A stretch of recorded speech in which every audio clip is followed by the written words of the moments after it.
Hello student, আমি তোমাদের am sir তোমাদের সকলকে স্বাগত জানাই। তোমাদের মধ্যে অনেকেই দুশ্চিন্তার মধ্যে আছো এবং কমেন্টে অনেক প্রশ্ন করেছো। তাছাড়া তোমাদের মনেও অনেক প্রশ্ন যে সেগুলো কি, যে নবম দশমের ডকুমেন্টস ভেরিফিকেশন কবে, একাদশ দ্বাদশের ফাইনাল প্যানেল বা লিস্ট কবে বেরোতে চলেছে, এবারের এসএসসি তে সিঙ্গেল র্যাঙ্ক নাকি মাল্টিপল র্যাঙ্ক কোনটা হবে, এই প্রশ্নটা নিয়ে অনেকের মনে প্রশ্ন। ঠিক আছে, যে সিঙ্গেল র্যাঙ্ক না মাল্টিপল র্যাঙ্ক সেটাও কিন্তু তোমাদের সঙ্গে জানাবো। তাছাড়া এখন অনেকের এক্সাম খারাপ হয়েছে, তাদের জন্য সোশ্যাল মিডিয়াতে কিংবা বিভিন্ন কোচিং সেন্টারে থার্ড এসএলএসটি বেরোনোর কথা বলছে এবং কোর্স বেচার চেষ্টা চালাচ্ছে এবং আশ্বাসন দিচ্ছে। সেটা কি সত্যি হবে নাকি গুজব? কেননা নতুন গ্যাজেট নিয়ে ভোটের পর এসএলএসটি 3 আসছে, সম্ভাব্য ভ্যাকেন্সি 21,000 প্লাস, নাকি এটা বলা হচ্ছে সত্যিই বেরোবে নাকি এটা ললিপপ দিচ্ছে, তোমাদের সব কথা বলবো এই ভিডিওতে। তাছাড়া আরো রয়েছে যে যাদের 1 থেকে 2 নম্বর কম আছে তারা এখন কি করবে, তাদের জন্য কি সেকেন্ড ডিবি লিস্ট বেরোবে। আরো বলবো এই ভিডিওতে যে যাদের অনেকটাই নাম্বার কম আছে, যেমন 5 থেকে 7 নম্বর, তাদের এখন কি করণীয়, তাদের কি এখন মাদ্রাসা সার্ভিস কমিশনের অষ্টম এসএলএসটিতে যাওয়া দরকার? আমি বলবো যাও।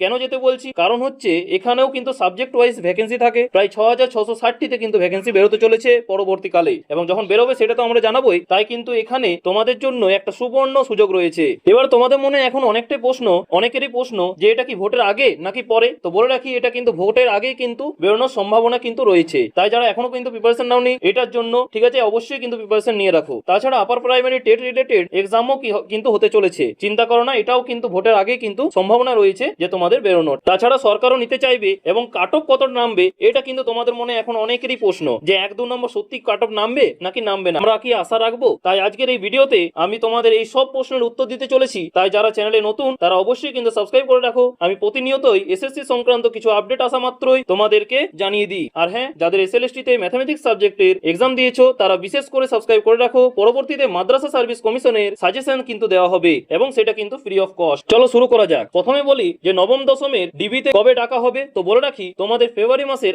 8 থেকে 12 তারিখের মধ্যে, মানে ফেব্রুয়ারি মাসের প্রথম সপ্তাহ কিংবা দ্বিতীয় সপ্তাহ থেকে কিন্তু তোমাদের ডকুমেন্টস ভেরিফিকেশনের জন্য ডাকা হবে। চিন্তা করো না, ঠিক আছে, এটাও কিন্তু আমার এক্সপেক্টেড ডেট দিলাম তোমাদেরকে। এবং যেটা তোমাদের একাদশ দ্বাদশের ফাইনাল প্যানেল যে কবে বেরোবে সেটা যেমন আমরা বলেছিলাম এবং সেটাই কিন্তু মিলেছে। সেটা কি, যে একাদশ দ্বাদশের ফাইনাল প্যানেল বা লিস্ট কবে, সেটাও আগে ভিডিওতে আমি বলেছিলাম যে এই জানুয়ারি মাসের শেষের দিকে কিন্তু বেরোবে, মানে 27 থেকে 28 তারিখের মধ্যে। দেখো সেটা মিলেছে, সবাই বলেছিল যে 22 তারিখে কিন্তু বেরোবে, কিন্তু সেটা কিন্তু পিছিয়ে আমার দেওয়া ডেটটাই কিন্তু মিলেছে। সেটা তোমরা যদি ভিডিওটা দেখে থাকো তাহলে অবশ্যই কিন্তু জানবে। তাছাড়া তোমরা স্ক্রিনে দেখতে পাচ্ছ যে 27 তারিখ কিংবা 28 তারিখে কিন্তু বেরোতে চলেছে, সেটা কিন্তু স্ক্রিনে দেখতে পাচ্ছ। এবার চলে আসি যে যাদের এক্সাম খারাপ হয়েছে তাদের জন্য বিভিন্ন কোচিং সেন্টার, তাদের নাম নিচ্ছি না, ঠিক আছে, এবং বহু সোশ্যাল মিডিয়াতে থার্ড এসএলএসটি বেরোনোর কথা বলছে এবং কোর্স দিচ্ছে। সত্যি থার্ড এসএলএসটি বেরোনোর কোনো সম্ভাবনা রয়েছে নাকি আবারও 10টি বছর ঝুলে যাবে এবং এই অনিশ্চয়তা আরো কি বেড়ে চলবে। তো বলে রাখি, এই মুহূর্তে এটা কিন্তু একটা গুজব হিসেবেই কিন্তু ধরো, কেননা এখনো পর্যন্ত কোথাও কিন্তু উঠে আসেনি। তাছাড়া তোমরা অনেকেই জানো যে প্রায় 10টি বছরে এক্সাম হয়নি এবং এক্সাম হওয়ার পরেও এত সমস্যা, ঠিক আছে, এবং কোর্ট কাছারি তোমরা দেখতে পাচ্ছ, সুপ্রিম কোর্ট, কোনো সময় হাইকোর্ট, ঠিক আছে। আর এখানে 10 বছর বলা ভুল, কেননা 2016 প্যানেলে যে গোটাটাই যে নিয়োগ প্রক্রিয়া যেটা হয়েছিল সেটাও কিন্তু বাতিল হয়েছে এই মুহূর্তে। তারাই কিন্তু 2026-এ ইন সার্ভিসরাই কিন্তু চাকরিগুলো পেলো অনেকটাই, ঠিক আছে। সেখানে বলছি না যে ফ্রেশাররা ডাক পায়নি, ঠিক আছে, কিন্তু সেখানেও কিন্তু ফ্রেশারদেরকেও ডাকা হয়েছে, কিন্তু খুব কম পরিমাণে, ঠিক আছে। যে সেখানে কিন্তু ইন সার্ভিসরাই কিন্তু ডাক পেয়েছে, বিশেষ করে যারা 2016 সালের প্যানেলে কিন্তু ছিল, ঠিক আছে। তাও একটা কথা স্পষ্ট করে দিই যে এখনো কিন্তু সন্দেহ রয়েছে যে স্বচ্ছতার সাথে হয়েছে কি না, ঠিক আছে, কেননা এখনো উঠে আসছে যে অনেক অযোগ্য ঢুকে আছে এই প্যানেলে। সেটা আমি পরের ভিডিওতে নিয়ে আসতে চলেছি, ঠিক আছে। অবশ্যই কিন্তু সাবস্ক্রাইব করে রাখো, এই নিয়ে কিছু আপডেট তোমাদের সঙ্গে শেয়ার করতে চাই, ঠিক আছে, পরবর্তী ভিডিওতে। এবার চলে আসি যে তাহলে তোমাদের অনেকের মনে একটা প্রশ্ন আসতেই পারে যে স্যার আপনার কি মনে হয় থার্ড এসএলএসটি কবে বেরোতে পারে আবার।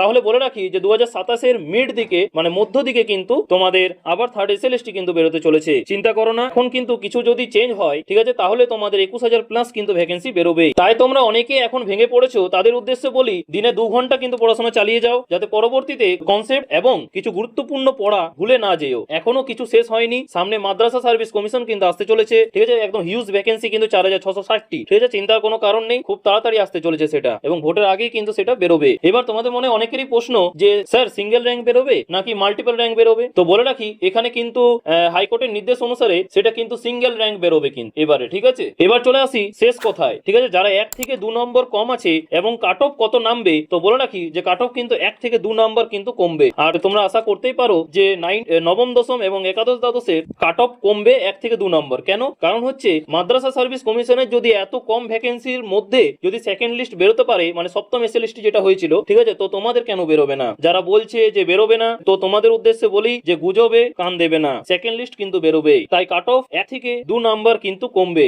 এমনকি 3 নাম্বারও কিন্তু চান্স রয়েছে। আর অনেকের এখন মনে প্রশ্ন আসতে পারে যে স্যার যদি প্যানেলে দুর্নীতি যদি দেখা দিয়েছে, তাহলে কি এই প্যানেলটা পরবর্তীকালে বাতিল হতে পারে? তো বলে রাখি, যেহেতু এটা হাইকোর্টের আন্ডারে হচ্ছে, হাইকোর্ট স্পষ্ট জানিয়ে দিয়েছে যে বিচারপতি অমৃতা সিনহা, যে আমার হাতে যেহেতু এই নিয়োগ প্রক্রিয়াটা রয়েছে, সেরকম কিছু যদি জানা যায় যে এখানে একজন অযোগ্য প্রার্থী কিন্তু আছে, তাহলে কিন্তু ওই অযোগ্য প্রার্থীকে কিন্তু বাতিল করা হবে, ঠিক আছে, পুরো প্যানেলটা কিন্তু বাতিল হবে না। ঠিক আছে, এই বলে শেষ করলাম। আশা করি তোমাদের সকলকে ভিডিও ভালো লেগেছে, ঠিক আছে, এবং অনেক প্রশ্ন দূর করতে পেরেছি। যদি হ্যাঁ, তো ভিডিওটি প্রচন্ড শেয়ার করো, কেননা তোমাদের বন্ধুরাও এই ইনফরমেশনটা পেয়ে উপকৃত হবে। আজকে এই পর্যন্তই, দেখা হচ্ছে পরের ভিডিওতে নতুন কোন আপডেট নিয়ে। থ্যাংক ইউ, পাশে থেকো, সুস্থ থেকো। আর তোমাদের কিছু যদি মনে প্রশ্ন থাকে, অবশ্যই কিন্তু কমেন্ট বক্সে জানাতে ভুলবে না।